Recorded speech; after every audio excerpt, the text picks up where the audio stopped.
Halo sobat sekalian, selamat datang di channel ini. Chapter 399 akhirnya sudah rilis dan kali ini pertarungan antara All Might versus All For One kini semakin mencekam. Di chapter kali ini bakal menunjukkan kondisi All Might dan All For One yang sebenarnya tengah sama-sama kritis. Dan juga kita akan diperlihatkan kondisi pertarungan Yuga Aoyama yang tak kalah mencekamnya. So untuk itu di konten kali ini kita akan review My Hero Academia chapter 399.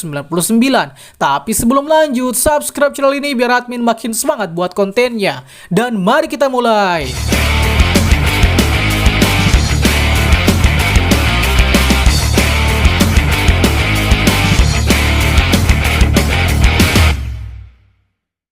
Secara garis besar, chapter ini bercerita tentang All Might yang disiksa habis-habisan oleh All For One. Tapi dengan segala fitur dari Hercules, All Might berhasil memaksa All For One hingga terdesak. Di saat yang sama pula, ada Yuga Aoyama yang berjuang untuk menangkal ancaman dari serangan Kuneda. Oke, sekarang kita masuk ke reviewnya. Chapter dibuka dengan lanjutan chapter 398 sebelumnya, yang mana terjadi ledakan terus-menerus yang diakibatkan oleh All For One. Di sini setelah All Might memakai seluruh fitur tersisa dari Hercules, kini All Might gunakan dengan semaksimal mungkin. Dimulai dengan mode Tentacle Jack-in yang digabungkan dengan Suction Fruity.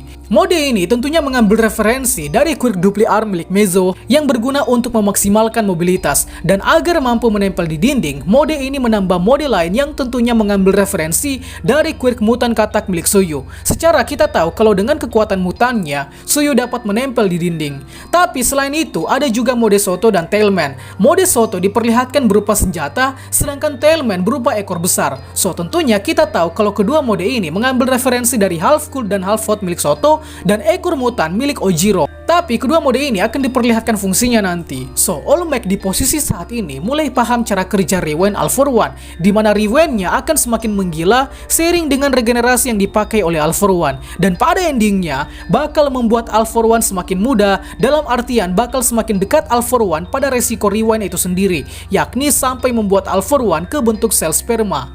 Jadi, All Might punya ide untuk memaksa lebih gila lagi Rewind All For One dengan satu jurus terakhir. Tapi, apa jurus yang dimaksud itu? Nanti akan terungkap cuy. Nah, untuk memaksimalkan jurus terakhirnya nanti, All Might memanfaatkan burung robot yang mengambil referensi dari Ani Voice milik Koji Koda. Kemudian All Might juga mendesak All For One yang langsung menyerangnya dengan reverse stab dengan sangat brutal. Nah, bila kalian perhatikan kondisi All For One benar-benar sudah umur belasan di sini. Udah kayak seumuran Dekula bentukannya. All Might tentunya kabur dari siksaan reverse stab ini, tapi sialnya di atas langit, All Might sudah ditunggu dengan quirk All For One berbentuk wajah raksasa. Nah, quirk ini adalah quirk yang mirip dengan quirk yang digunakan pada saat memakan sebagian perut Endeavor di pertarungan sebelumnya. Tapi kali ini quirknya lebih mengerikan. So, lagi-lagi All Might berupaya untuk kabur, karena kini dua wajah raksasa ini berupaya untuk memakannya. Gila cuy. By the way, ini mirip sama quirk Hydra milik Nine ya. Jadi makin mirip sama apa yang terjadi di movie kedua nih kalau dilihat-lihat. Pada saat ini, All For One hanya terus membuli All Might seperti biasa, dengan berkata bahwa saking lemahnya All Might, dia hanya memakai model tiruan quirk dari para murid-muridnya untuk menyerang All For One. Oke, kita bahas sedikit.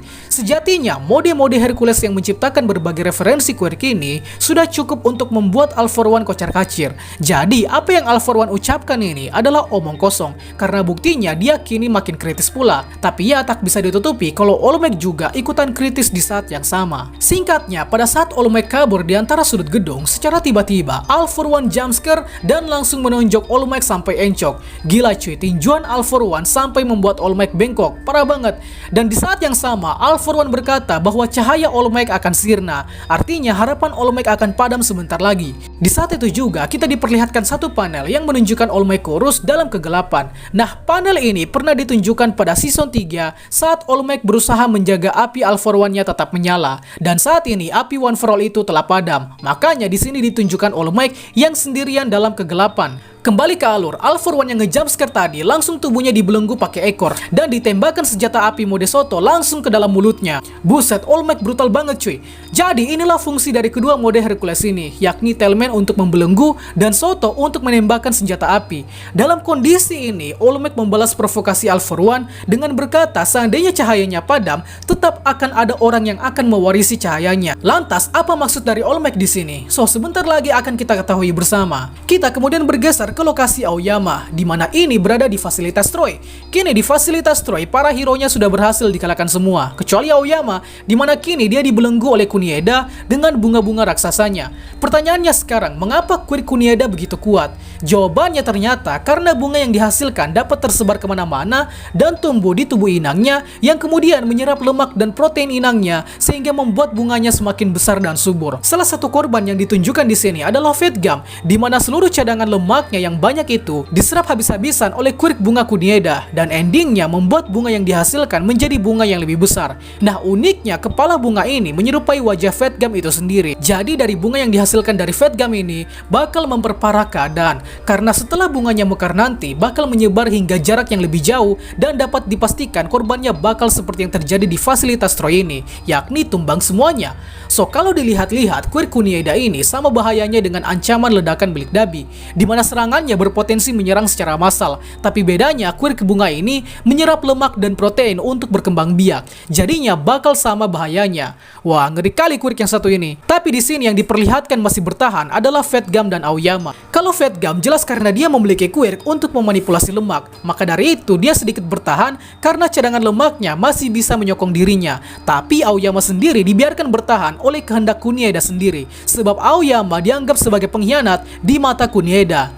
Lebih sialnya lagi, kini sabuk laser Aoyama dicabut paksa oleh Kunieda, sehingga kini laser Aoyama bocor dari pusarnya. Nah, bocornya laser Aoyama ini disebabkan karena ternyata Aoyama tengah mengumpulkan energi laser dalam perutnya. Tapi karena sabuknya telah dicabut, maka kini upaya itu bakal gagal. Kemudian kita diperlihatkan sekilas masa lalu Aoyama saat pertama kali mendapatkan sabuk laser. Nah, sabuk laser Aoyama ini sebenarnya tidak hanya digunakan untuk menyokong kecacatan Quirknya akibat tak cocok dengan tubuhnya, tapi lebih daripada itu, ini digunakan untuk menekan laser Aoyama yang bocor, sebab laser Aoyama ini bagaimanapun juga bersifat destruktif, artinya dapat merusak. Makanya Aoyama sangat butuh sabuk ini agar meminimalisir kerusakan yang diperbuat. Selain itu juga, sabuk ini berguna untuk menekan efek samping berupa sakit perut, karena ketika Aoyama tak mengendalikan lasernya, maka efeknya bakal berakibat mules dan mencret-mencret pada Aoyama sendiri. Jadi ya, setelah ini Aoyama bakal mencret brutal si keknya. Singkatnya, setelah hinaan dari Kunieda dilancarkan, kini Aoyama membalas hinaan tadi dengan berterima kasih. Loh, kok malah makasih? Aoyama berterima kasih oleh karena Kunieda membuat Aoyama sedikit melupakan kesalahannya di masa lalu. Dan untuk itulah, kini Aoyama ingin bersinar seperti kawan-kawannya. Dengan cepat, laser Aoyama bocor dan menembak ke arah yang tak beraturan. Dan di saat itu juga, bunga-bunga raksasa Kunieda menyerang Aoyama. Laser Aoyama ini sama sekali tak berhasil kena di tubuh Kunieda. Dan kini giliran Kunieda yang akan membunuh Aoyama. Nah, melanjutkan puisi All Might sebelumnya tentang cahaya mengalahkan kegelapan, All Might berkata bahwa kemudian kegelapan akan diterangi oleh cahaya. Nah, yang dimaksud All Might ini adalah Aoyama sendiri, di mana All Might mengucapkan ini untuk melucuti upaya All For One yang dulu memanfaatkan Aoyama sebagai mata-matanya. Kembali ke Aoyama, rupanya laser Aoyama tadi tidak ditembakkan tanpa tujuan, sebab ternyata sudah ada Hagakure yang standby untuk memantulkan seluruh laser Aoyama. Gila, keren banget cuy. Dengan cepat, Hagakure memantulkan laser Aoyama ke tubuh Kunieda dengan jurus Hagakure berupa Light Refraction of Laser, dan otomatis membuat Kunieda kini kocar-kacir. Terlihat Kunieda tak bisa menangkis serangan laser dari combo Aoyama dan Hagakure. Buset, keren banget. Oke, dari sini kita akhirnya tahu di mana lokasi Hagakure selama ini, yang ternyata bersembunyi di fasilitas Troy. Pertanyaannya, mengapa Hagakure tak terkena dampak dari Quirk Kunieda? Ya, tentunya karena Hagakure ini transparan sehingga dia tak terdeteksi. Selain itu juga, Hagakure sepertinya memang disiapkan untuk menemani Aoyama, karena satu-satunya counter dan penunjang support system dari Quirk Naval Laser yang kuat ini adalah Quirk Invisible milik Hagakure. Jadinya Hagakure dan Aoyama di sini benar-benar harapan untuk mencegah serangan yang selevel dengan Dabi. Gila, keren banget cuy. Beralih ke All Might, rupanya burung robot anima ini mengirim kabel ke pembangkit listrik, dan di saat yang sama kita dapat melihat All Might yang dalam kegelapan didatangi banyak cahaya yang kini meneranginya. Pertanyaannya, apa cahaya ini sebenarnya? So, ini bukanlah cahaya One For All, melainkan ini adalah cahaya yang merepresentasikan seluruh kekuatan yang membantunya selama ini. Mungkin adalah Quirk dari seluruh muridnya, tapi kita tidak tahu pasti. Chapter 399 diakhiri dengan mode baru Hercules yang kini terbang tepat di atas All For One. Di saat itu juga, All Might berkata bahwa dia tak akan kalah dari All For One. Dan terakhir, All Might berkata, terbakarlah oleh nama ini. What the fuck, merinding coy. Dan akhirnya, mode Can't Stop Twinkling diluncurkan. Dan duar, serangan brutal dari langit berhasil dilancarkan dan chapter 399 pun selesai. Gila, keren banget chapter kali ini. Sebelum kita tutup, kita bahas dulu sedikit detail yang terjadi di chapter kali ini. Pertama, tadi kita sudah ditunjukkan semua mode Hercules yang terinspirasi dari seluruh quirk murid-murid All Might. Dan jika Can't Stop Twinkling ini adalah mode terakhir, maka Hercules tidak mengambil referensi mode kelas 1A secara lengkap, sebab masih kurang quirk Invisible, Pop Off, Creation, dan Explosion. Kalau untuk Airpun Jack ini, saya curiga adalah kabel penyambung antara listrik dan mode Can't Stop Twinkling. Karena perwarupanya berupa kabel ya kan? Jadi pertanyaannya, apakah sisa quirk yang disebutkan tadi sengaja tidak ada modelnya di Hercules? So, jika kita perhatikan, nampaknya mobil Hercules masih tersisa bentuknya. Yang bisa saja dari sinilah tersisa mode-mode Hercules yang lain. Tapi bisa jadi juga kalau mobil ini hanyalah mobil random yang kebetulan ada di tengah jalan. Ya, intinya kalau memang Hercules hanya mengadaptasi beberapa quirk, kita akan bahas alasannya di konten mendatang. Kemudian tunjukkan di sini kekuatan mengerikan dari Kunieda, yang mana kekuatannya dapat membuat monster bunga raksasa yang menyerap protein dan lemak korbannya sebagai sumber makanannya. So, pada dasarnya ini sama seperti tumbuhan pada umumnya, tapi bedanya quirk bunga milik Kunieda ini memiliki sumber makanan yang berbeda yang berasal dari makhluk hidup, bukan tanah seperti tumbuhan pada umumnya. Dan terakhir, kita jelas melihat All Might memakai Can't Stop Twinkling langsung ke tubuh All For One. Sekarang pertanyaannya, apakah All Might juga mengorbankan dirinya di sini? Sebab di saat yang sama dia berada di lokasi All For One berada dan dengan cepat mengaktifkan Can't Stop Twinkling. Sampai sejauh ini kita tidak tahu apakah All Might tewas setelah ini atau tidak. Dan jika kemungkinan terburuk terjadi, maka All Might tewas dengan cara bunuh diri, mengorbankan dirinya untuk mati bersama All For One. Tapi saya kembalikan ke kalian, bagaimana menurut pendapat kalian soal chapter kali ini? Tulis pendapat kalian di kolom komentar. Itulah pembahasan kita pada kali ini. Sangka apabila ada yang kurang, request juga di kolom komentar untuk pembahasan selanjutnya. Dan akhir kata, see you next time.